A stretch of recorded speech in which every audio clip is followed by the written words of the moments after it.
Greetings, everyone. Hope all of you are having an absolutely fantastic day. We're back again with more Pathfinder, Wrath of the Righteous. And this time, I thought some of you might be interested in a full list of all the hidden alcoves that are available in Act 4.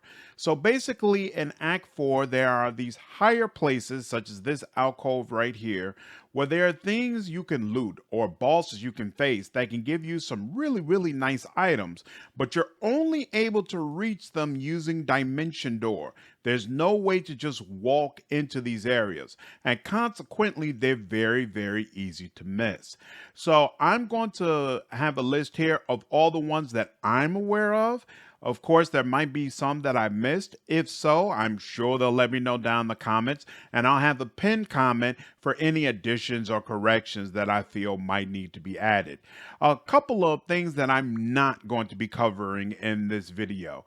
One, there is a bunch of religious symbols scattered around this act that allows you to unlock a specific boss. I've already created a guide on that. I'll leave a link to that below. I'm not going to be covering it here.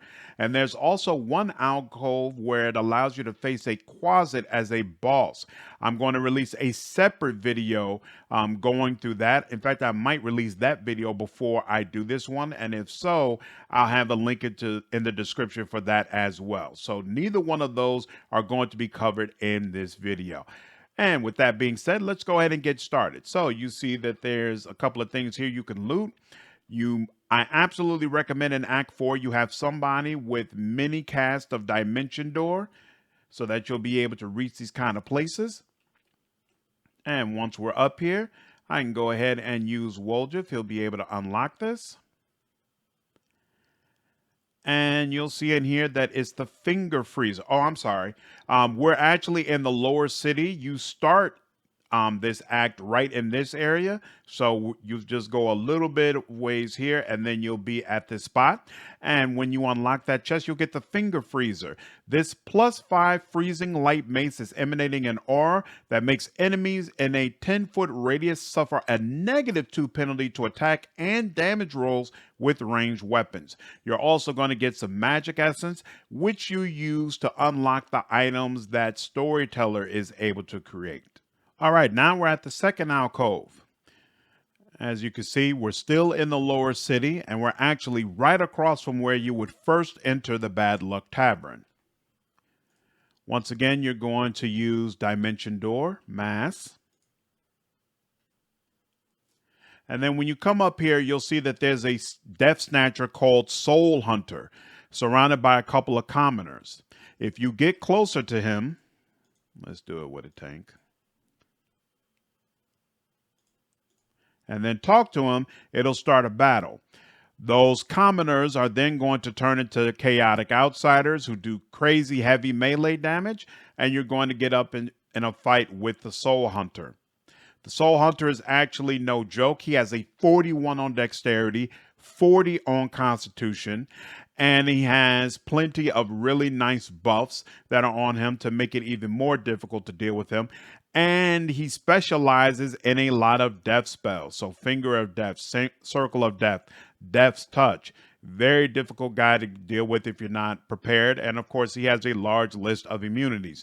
Poison, death, slow, prone, paralyzed, etc., etc. He is not immune to sleep. And just like Playful Dead, he is susceptible to channel positive energy, damage undead.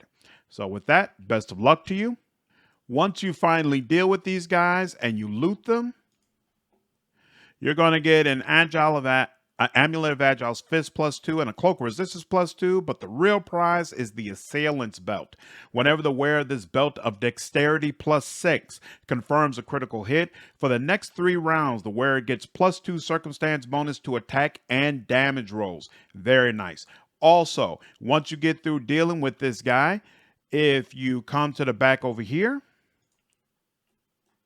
there'll be a trap that you need to deal with, and then a container that you'll be able to loot once you deal with, I believe, it's 2 traps that you have to disable, and then you'll be able to loot this container. It's just some general stuff for you to sell, but still nice to have. Okay, now we're at the third alcove. As you can see, It's a little bit north of the other side of the Bad Luck Tavern. So first you go into the Bad Luck Tavern, then you come out on the other side, and then on your way to, I believe the arena is up here, there's going to be a third alcove that you're able to reach. Once again, you have to use Dimension Door in order to be able to reach it. Okay, once you're properly buffed, when you come here, you're going to enter into a large group of enemies, and the fight is going to automatically start. Now, the people that you really want to take into consideration here are the Coloxus Marauder, who can put some nasty debuffs onto your team, and the Alchemist, who can throw some bombs that'll do some really ugly damage. Other than that, I'm not going to inspect anybody because honestly, these guys are only slightly above a trash mob. So at this point in the game, you should be able to take them out no problem. All right, and then once you've dealt with them, you're going to get a bunch of interesting stuff.